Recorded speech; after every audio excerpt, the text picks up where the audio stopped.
This review is brought to you in part by Dean's Hobby Stop in Owasso, Michigan. Dean's has one of the Midwest's largest selections of used kits at great prices. They also feature new kits and supplies as well. Call Dean's to get their mail order list featuring hundreds of vintage kits, or check their website for great deals on both new and classic models. Thanks for joining us at Right On Replicas, where we bring you the best scale model kit reviews on the planet. This review covers the re-release of the Diamond Rio tractor in 125 scale from AMT. It's model kit number 719 by round 2. And it's a skill level 3 for advanced builders age 14 and up. And it's a recent re-release from 2011, but it's still available in hobby shops and online. Now, it even includes a miniature kit box that can be displayed with a completed model. It's a nicely detailed kit and was scaled from factory blueprints. The kit contains over 250 parts, molded in white, clear, transparent red, and amber with chrome parts, vinyl tires, and metal axles. Overall, the build is straightforward with modular construction, and the parts fit well, but there's a little flash and mold marks that you'll have to attend to. The directions are done in 12 steps, but it may need to be stretched out a bit to get the thing done right. Take your time, and this results in a nice shelf model, and possibly a show model with a little extra effort. The overall dimensions when done are length 10.5 inches, width 4 inches, and height 5 inches. Here are the decals for this kit. As you can see, they're very colorful and the registry is good. I strongly recommend using some decal setting solution to make it fit those contours, but as always, use the manufacturer's safety and use guidelines when using any of the products mentioned here in the review for your own protection. For most of the construction, I use Model Master liquid cement and sometimes a slow setting tube glue, but other adhesives are used too for strength like super glue and white glue for clear parts. Mostly the paints are Tamiya acrylic bottle paints that are shot through an airbrush, or rattle can paints that can be used for things like primers. Assembly starts with the motor, and we can put most of it together prior to painting. So grab these parts. It'll be built in subsections, painted, and then assembled. First, assemble the block. Add the following parts in place: the rocker arm covers, the breather, the oil filler cap, the water neck filter, front cover, oil pan, oil line, aftercooler, intake pipe, and dipstick. Paint that unit tan. Assemble the transmission and both air cleaners and paint steel. Assemble the exhaust manifold and the turbo parts and paint those steel as well, as also the water manifold is steel. And assemble the upper oil cooler and add the oil cooler and paint this unit black. The alternator is aluminum. The starter belts, fan, fuel pump, and fuel line, and the fuel filters and Freon compressor are all flat black. To assemble the motor then, add the transmission left side, add the starter, water, manifold, and then the exhaust unit, and then add the oil cooler. Then on the right side, add the fuel pump, filters, and line. In the front, add the 3 belts, the alternator, the fan, and the Freon compressor. Prepare the tires by giving the tread a road-worn look by rolling the tread on a sheet of flat 220 grit sandpaper. Just press and roll the tread to scuff it up. And all the tires are the same, so location isn't important. Get the wheels out now, and note that the front and rear rims are different. Make sure to use the proper parts for assembly. The wheel inner spokes are either body color or an alternate accent color, so the inner and the outer wheel flanges are aluminum or steel, or can be a solid color to match the spokes. I did a custom blue steel monotone rim combination. The rear brake drums are chassis color or flat black, and assemble the front rims by attaching a wheel flange front and back to the spokes. Now assemble the rear rims by attaching a front and rear wheel flange to the spoke. Then add the brake drum and the hub cover. And note that the instructions recommend full assembly of the chassis next, prior to painting, but this involves some steps, so we're going to assemble all the chassis that is painted in these next steps, and then paint the final chassis, and finally adding the remaining parts. grab these parts to assemble the main chassis rails. Start on one frame rail side and add the engine mount, the rear tranny support, and the cross member. Assemble and add the intermediate cross member, then add the rear cross member, then add the other frame rail. Install the front and rear cab mounts and the leaf springs. Make sure everything stays pretty straight. These are the parts that we'll need to assemble the rear suspension. Assemble the axles, adding the backing plates and the 6 air chambers with the 2 brake chambers on the rear. Then add the gearbox. Assemble the springs and the cross tube to the frame. Add the axles with the drive shaft and the track bar. And then add the anti-skid controls into the frame and add the license frame and tail light bezels. Pull the parts out of the kit to complete the front suspension at this time. Attach the tie rod to the axle. Insert the axle pin into the pin retainer and glue that to the cap. Attach that unit to the axle. Then install the axle. Add the steering box, pitman arm, and the power steering cylinder. Then add the idler arm and shocks. Grab the parts for the fuel tank supports. Assemble the battery boxes and add those along with the air tanks, and add the slide plate and the carriage, and then this can now be painted in the color of your choice for your chassis unit as a whole.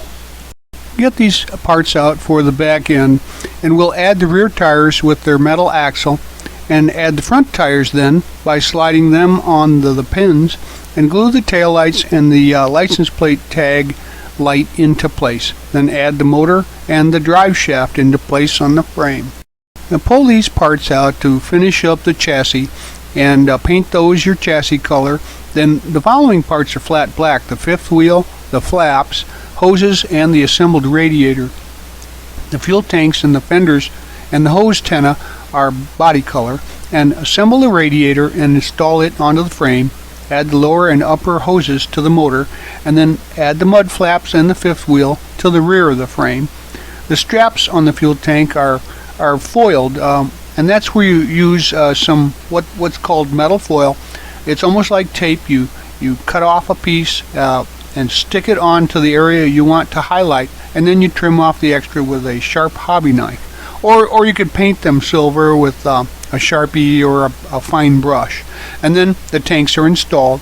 Add the steps and the filler caps to the tanks. Add the steps to the battery boxes, and then install the fenders and the hose tenna.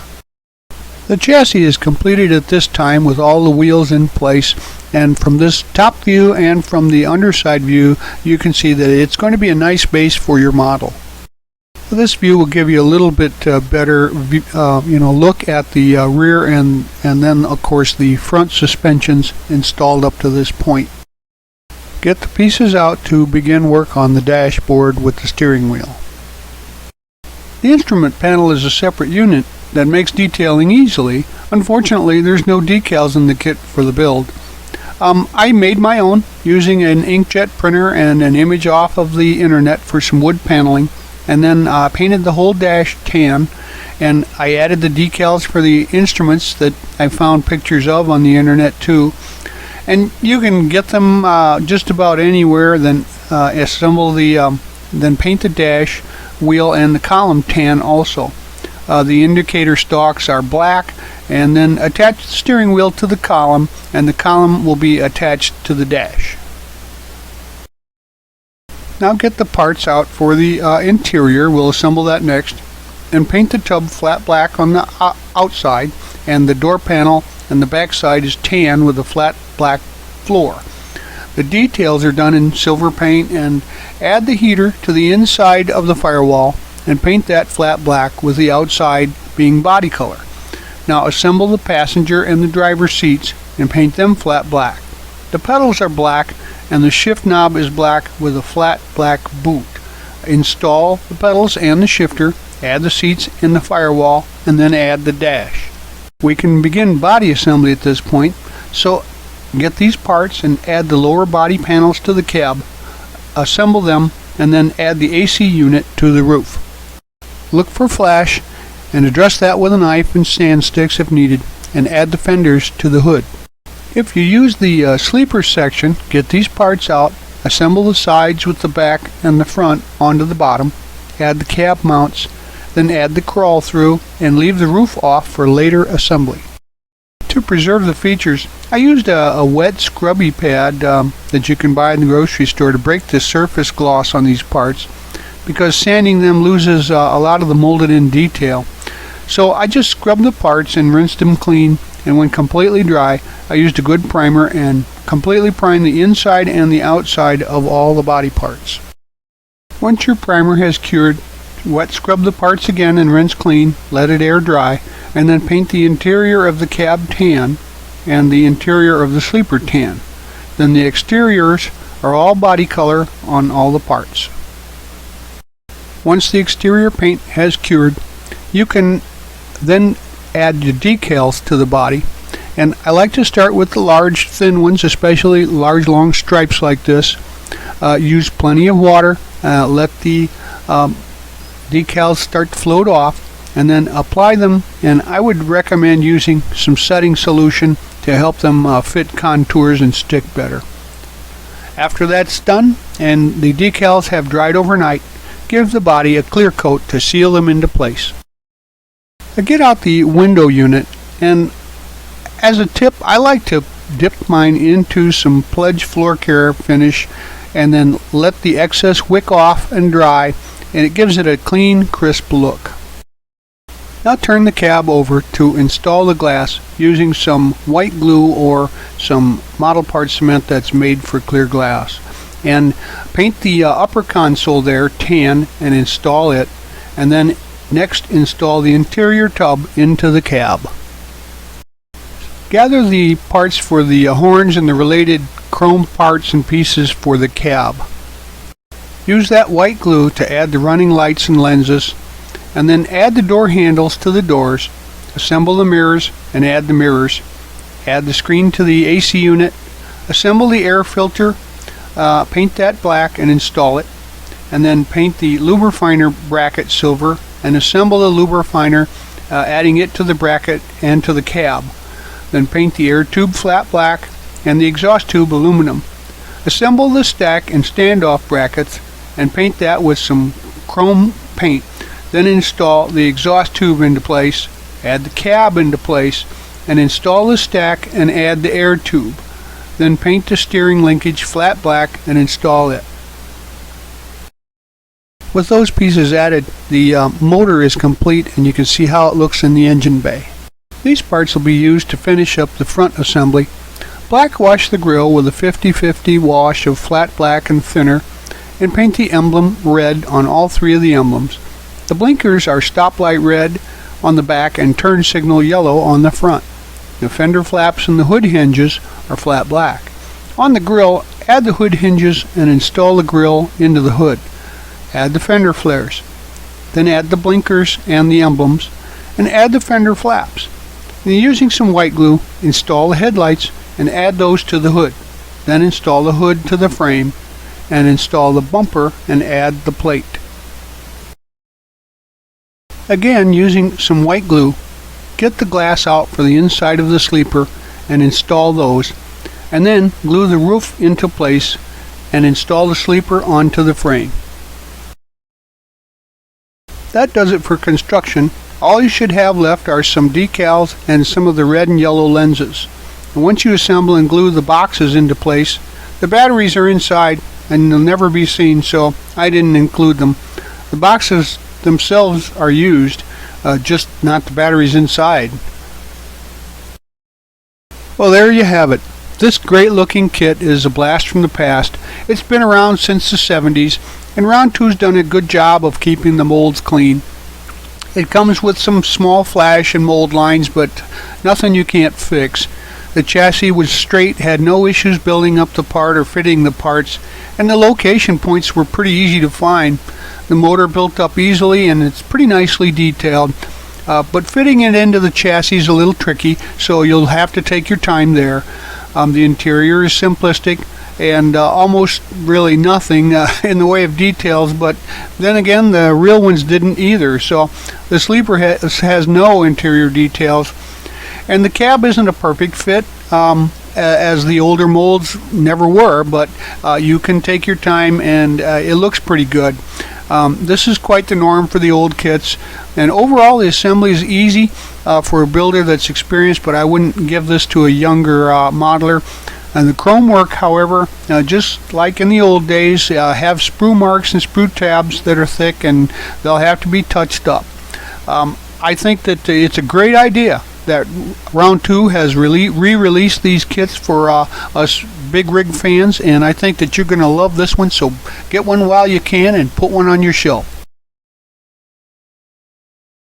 We hope you like this premium quality step-by-step review, and so that you don't miss any more, please subscribe to our YouTube channel, but you can find us on Facebook and also at our website www.rightonreplicas.com. Thanks!